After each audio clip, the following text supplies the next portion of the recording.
I remember the first night alone in that hospital room after learning the truth. The machines hummed like ghosts, and the sterile smell of antiseptic was suffocating. Visitors came, offering soft smiles, awkward hugs, and condolences that felt like paper-thin attempts to fill a void that no one could see. Except my father. He didn't come, and that absence, more than anything, spoke louder than words. I realized then that my anger, my grief, and the cold certainty settling in my chest were not temporary. They were permanent. They had taken root because they were justified. Every memory of his decisions, the small humiliations, the subtle threats disguised as advice, the constant evaluation of me as if I were an investment rather than a daughter aligned perfectly with this final devastating act. I had been taught unknowingly how to dismantle the walls of his world. He had bragged about weak partnerships, revealed financial shortcuts, mocked rivals who collapsed under minor pressure. Every boast,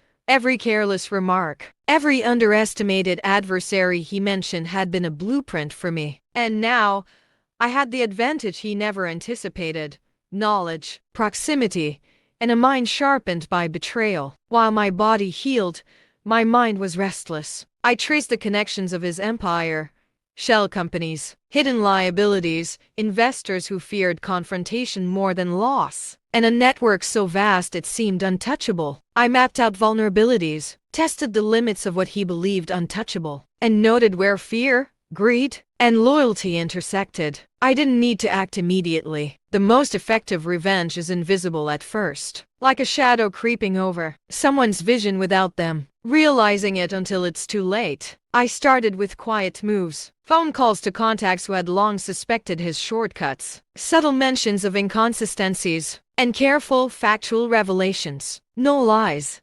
Lies are messy. Truth is surgical. By the time he thought I was still fragile, still recovering, I had already begun threading the first needle that would unravel everything. And when it started to fall apart, it wouldn't be anger or noise that toppled him, it would be inevitability. Every empire, no matter how polished, has weak points. Every ruler, no matter how arrogant, has blind spots. And he had spent a lifetime teaching me exactly where they were. I closed my eyes that night, remembering the DNR form, the casual disregard for my life, and the hollow absence of a father who saw me as a cost to minimize. And in the quiet of that sterile room, I understood the truth that would guide me. The most dangerous revenge is not loud. It is precise. It is patient. It is unyielding. And I had all three. If you want, I can now start part 2, showing how Avery begins the first moves to destabilize her father's empire over the next 72 hours, keeping the tension sharp, clinical, and emotionally gripping for our USA audience. By the time I left the hospital, I wasn't the same person who had walked in. My body had healed enough to move without assistance, but my mind was sharper, honed like a scalpel. Every conversation, every meeting, every casual comment my father had ever made about his empire played back in my head. A perfect manual for dismantling him. I started quietly. No confrontations. No dramatic announcements. I sent messages carefully phrased, factual, impossible to dispute, to a single person in his inner circle, a long-time investor who had quietly worried about the stability of his partnerships. I didn't accuse.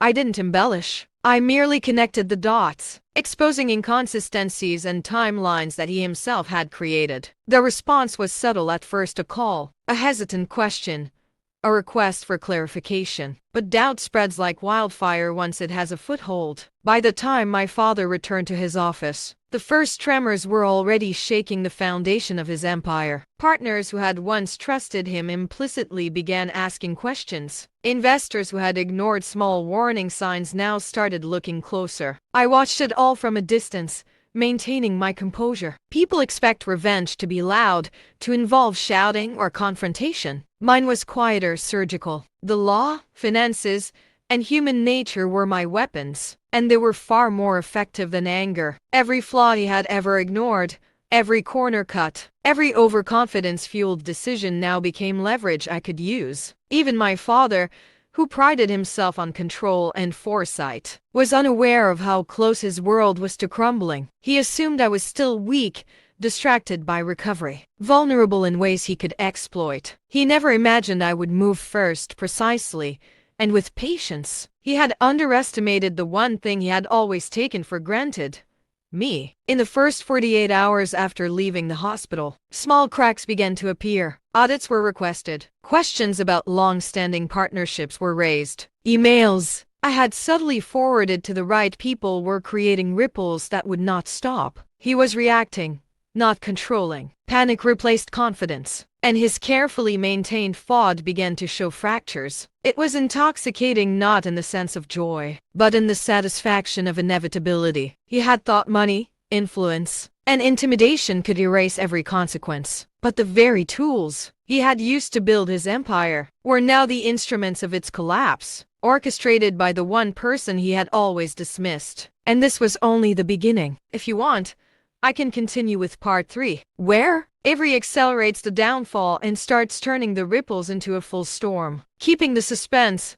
corporate intrigue, and emotional intensity high. By the third day, the tremors I had set in motion had become earthquakes. My father, who had always believed control was absolute, was now grasping at shadows. Calls he usually ignored or dismissed were multiplying, urgent and insistent. Questions he could have deflected in the past were now pointed, detailed, impossible to evade. It started small. An old investor noticed discrepancies in quarterly reports and demanded explanations. A partner, long frustrated by minor breaches of trust, began reconsidering commitments. I didn't have to lie. I didn't have to fabricate. The evidence existed because he had created it himself. Every shortcut, every bribe, every hidden liability had left fingerprints, and I was simply exposing them. I watched from a distance, almost clinically, as the first cracks widened. He tried to command, to reassure, to threaten, but panic is contagious, and people begin to act before thinking when they fear collapse. Emails went unanswered,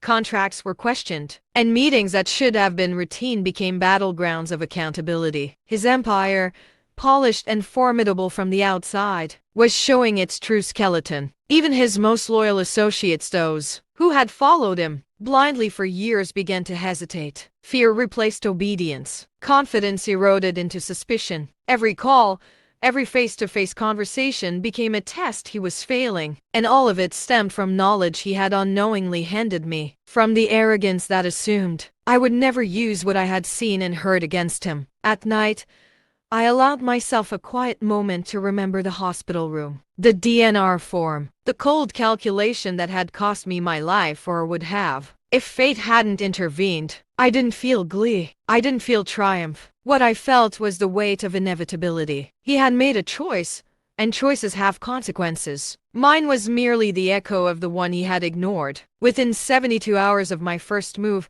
the situation accelerated. Calls from regulators arrived, probing discrepancies he had always assumed hidden. Competitors seized the openings I had subtly created. Assets once considered untouchable were suddenly contested. My father was no longer a man in control. He was a man reacting, desperate to hold together something that had been unraveling from the inside out. And the worst part, the most exquisite truth, was that he didn't know who had started it. He assumed enemies, rivals, mistakes. He never suspected the daughter he had deemed too costly to save. By the time he realized the scope of the collapse, it was too late. Every empire is built on perception as much as reality, and perception, once broken, is nearly impossible to restore. And I had shattered it, quietly, precisely, irrevocably. By the fourth day, my father's empire was unrecognizable from the one he had built. Boardrooms that had once hummed with obedience now pulsed with doubt and fear. Partners who had never questioned him were suddenly scrutinizing every contract, every transaction,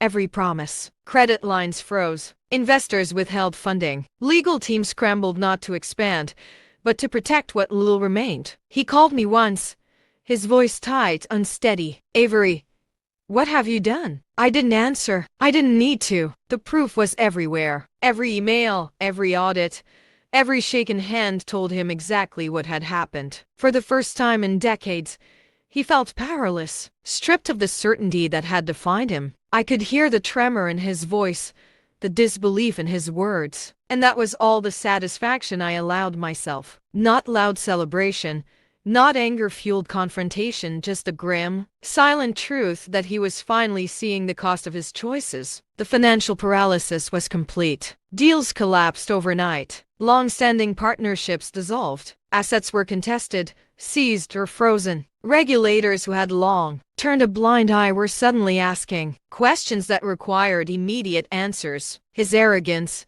his belief that influence and intimidation could insulate him, was meaningless now. He was exposed, vulnerable, fragile. I watched from a distance, noting how the man who had reduced my life to a number A line item he could choose to eliminate now faced the same cold, ruthless mathematics. Every decision he had made, every shortcut he had taken, every ethical compromise became a liability. And unlike before, there was no one to cover for him, no one to smooth the edges of his failure. And yet, even at the edge of ruin, he didn't grasp the full picture. He believed an enemy, a rival, or bad luck was responsible. He never suspected the daughter he had abandoned, the one he had considered expendable. That knowledge, the invisible thread connecting the origin of his downfall to my existence, was mine alone. When he finally appeared at my hospital room, hollow-eyed and defeated, there were no words exchanged, no apologies,